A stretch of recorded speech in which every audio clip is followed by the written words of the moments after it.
comprovado que o feto é independente da mãe desde a concepção. Ele possui olhos, ele possui boca, possui ouvido, órgãos genitais e impressões digitais diferentes da mãe.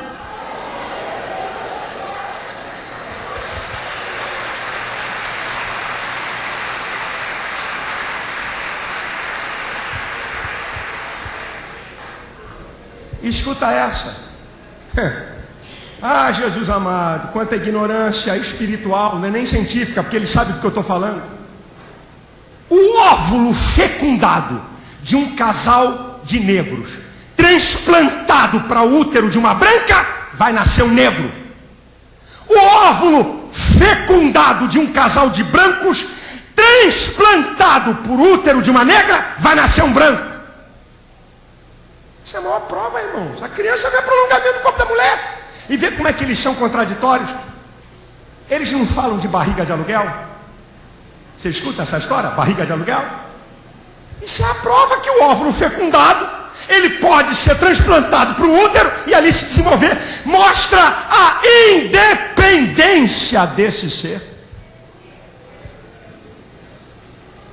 Ah, mas agora eu vou. Segura aí, feministas, que o couro vai comer no lombo de vocês. Não é aqui na igreja não, porque aqui tem femininas. Aqui não tem feministas não, aqui tem feminina.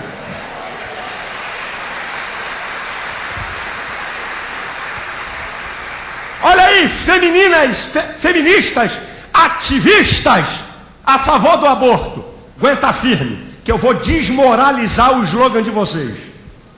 Olha o slogan. Isso é um slogan das feministas que apoiam o aborto. Toda mulher tem o direito de controlar o seu próprio corpo. Vamos analisar a frase.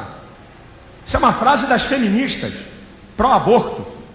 Toda mulher tem o direito de controlar o seu próprio corpo. Primeiro, toda mulher. 50% dos fetos que são abortados são mulheres. Não tiveram direito de controlar o seu próprio corpo. Já começou a furada por aí. Entenderam? Se 50% dos fetos são mulheres e foram abortados, não tiveram direito de controlar o seu próprio corpo. Sabe o que é esse slogan? Esse slogan é o massacre dos poderosos contra os indefesos. Toda mulher, já queimei a primeira, vamos para a segunda, tem o direito. Ninguém juridicamente tem direito absoluto sobre o seu próprio corpo. Ninguém pode se mutilar, tentar suicídio. Vai responder. Ninguém juridicamente tem direito sobre o seu próprio corpo. E ninguém juridicamente tem direito de colocar em risco outras pessoas. Que direito? Você não tem nem direitos absolutos sobre o seu próprio corpo. Como é que vai ter sobre o direito do corpo do outro, que é o feto? Toda mulher tem o direito de controlar. Estar em controle indica responsabilidade. E a maioria quase que absoluta dos abortos é fruto da promiscuidade e da imoralidade humana. O aborto, ele vem cobrir essa imoralidade e essa promiscuidade da relação humana. Que controle? Não controla nem a sua vontade, vai controlar o corpo dos outros. Toda mulher tem o direito de controlar o seu próprio corpo. Já falei aqui, o feto não é corpo da mulher. O feto não é prolongamento da mulher. Portanto, ela não tem o direito de determinar se o feto vive ou morre.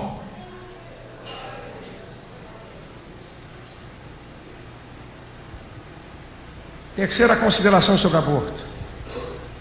A luta do feto para não morrer em processos abortivos. Houve um médico aborteiro nos Estados Unidos que enfiou uma câmera para filmar o aborto que ele ia fazer. O nome do filme é O Grito Silencioso. Ele não conseguiu ver o filme até o final. E nunca mais fez nenhum tipo de aborto. Eu queria ver, irmãos, eu queria ver a Globo, eu queria ver a televisão, eu queria ver o Congresso Nacional depois de ver um filme desse, O Grito Silencioso. Eu queria ver a sociedade depois de ver a luta do feto para não morrer. Se alguém apoiaria a ideia de aborto em qualquer instância. Eu queria ver. Porque aquilo que eu não vejo, eu não tenho culpa. Esse é um grande engano. A Bíblia diz em Hebreus 4,13 que não há nada encoberto diante dele.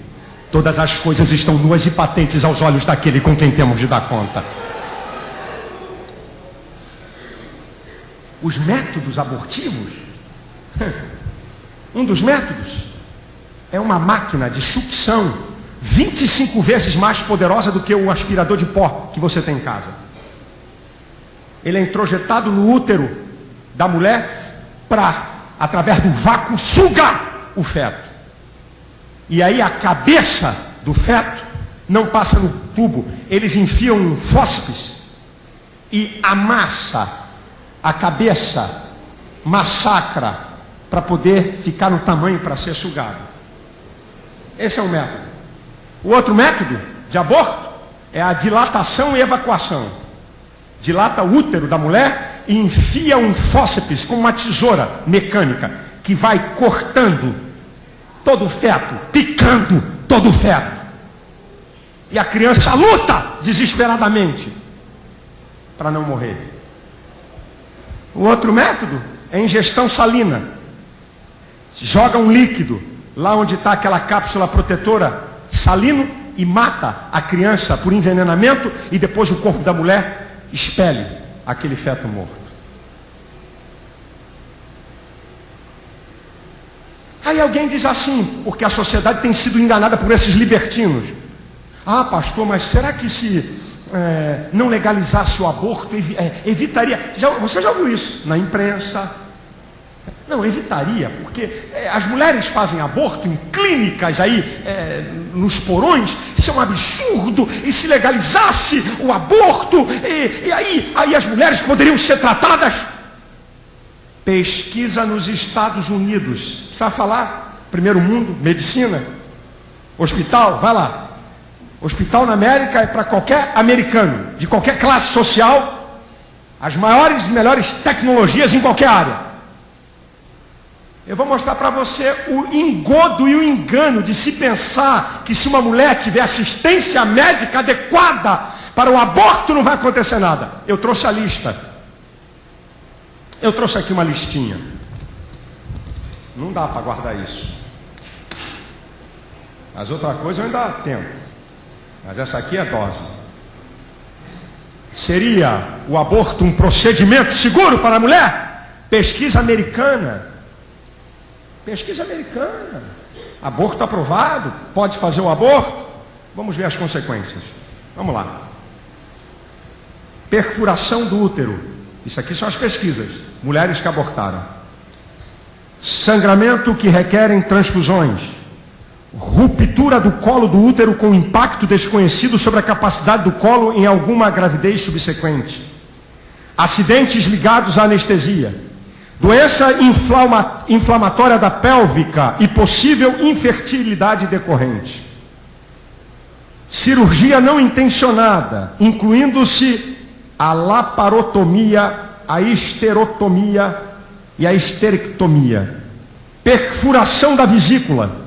Perfuração do intestino, retenção de restos ovulares, anemia, peritonite, uma série infecção da membrana serosa que reveste interiormente a cavidade abdominal, infecções menores e febre de causa desconhecida, gravidez tubária não detectada, embolia pulmonar, obstrução da artéria pulmonar, tromboflebite venosa, inflamação de uma veia que se desenvolve antes de um coágulo sanguíneo, depressão, psicose, 9 vezes mais propensas a suicídio do que a outras mulheres.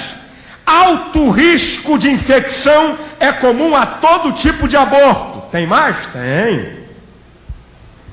O risco de aborto espontâneo no segundo trimestre da gravidez aumenta 10 vezes mais aquelas que já fizeram um aborto. Além disso, deve-se deixar claro que o aborto de fato aumenta a chance de morte materna em qualquer gravidez futura. E também, o aborto é um peso psicológico tão profundo na consciência de uma mulher quando ela destrói uma gravidez.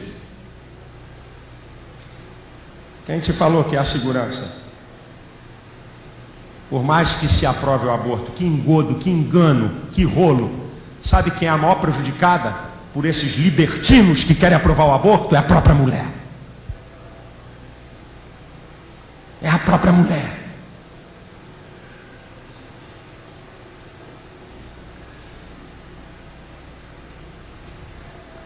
Queridos, nós não podemos admitir o aborto em hipótese nenhuma. E alguém diz assim, mas pastor, os anencéfalos não tem o cérebro, uma parte de cérebro?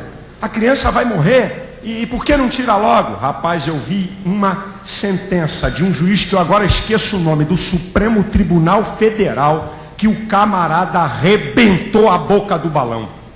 Olha o que esse cara me diz. Ele foi contra a permissão de um aborto de uma criança anencéfalo. Ele disse assim: todo ser humano nasce para morrer, e não está no homem determinar a hora dele morrer. Que sacada, pastor Santos, do cara. Que sacada. Todo ser humano nasce para morrer, e não está no homem determinar a hora de morrer. Uns morrem com 1 segundo de vida, outros com 1 minuto de vida, outros 9 meses e 1 minuto. Mas todos nascem para morrer. E não está em nós determinar a hora de nenhum ser humano morrer. E o que diz a teologia sobre aborto? Aí é pá de cal. Vou jogar só a pá de cal, porque já detonamos com esse negócio de aborto. Não tem saída, não tem conjectura científica. Não dá. É ser humano que está ali, é vida que está ali. A diferença entre o óvulo fecundado e você é o tempo e a nutrição, é a biologia, é a genética, é a embriologia, é a medicina fetal. A vida começa na concepção. E o que diz a teologia? O que a Bíblia fala sobre aborto? E eu vou terminar aqui com isso. No original do grego, no Novo Testamento, todas as vezes que a Bíblia fala falando de recém-nascido, falando de crianças maiores ou de feto, como João Batista no útero da sua mãe, utiliza a mesma palavra. Não há uma palavra diferenciando feto de criança, é a mesma palavra no original. Porque Deus considera o feto como um ser humano. Escuta o que eu vou te falar, meu irmão. Deus se relaciona com pessoas que ainda não nasceram. Você já leu o Salmo 139? Do versículo 13 ao 16? De modo terrível e maravilhoso eu fui criado. Maravilhosas são as tuas obras, e a minha alma o sabe muito bem. Os meus ossos não te foram encobertos quando entretecido fui criado, como nas profundezas da terra. Agora olha que coisa linda. Os teus olhos viram o meu corpo ainda informe. Está falando do embrião. O embrião até a 4ª ou 5ª semana é informe. Os teus olhos viram o meu corpo ainda informe. E todas estas coisas iam sendo anotadas no teu livro quando elas estavam sendo criadas dia a dia, sem que nenhuma delas ainda havia. Deus se relaciona com a vida intrauterina. Utiliza-se pronomes pessoais para o feto. Jeremias 1,5. Jeremias, eu te conheci antes do ventre da tua mãe. E antes que você saísse da madre, te santifiquei as nações. Isaías 49:1. Isaías, ele dizendo: eu fui escolhido desde o ventre da minha mãe, e nas entranhas da minha mãe, ele fez conhecer o meu nome. Tratamentos com pronomes pessoais para o feto, porque é uma pessoa, porque um embrião não pode se tornar outra coisa a não ser pessoa, então ele é pessoa, ele é tão humano quanto você. A Bíblia coloca o feto e o ser humano no mesmo patamar. Lá no Antigo Testamento,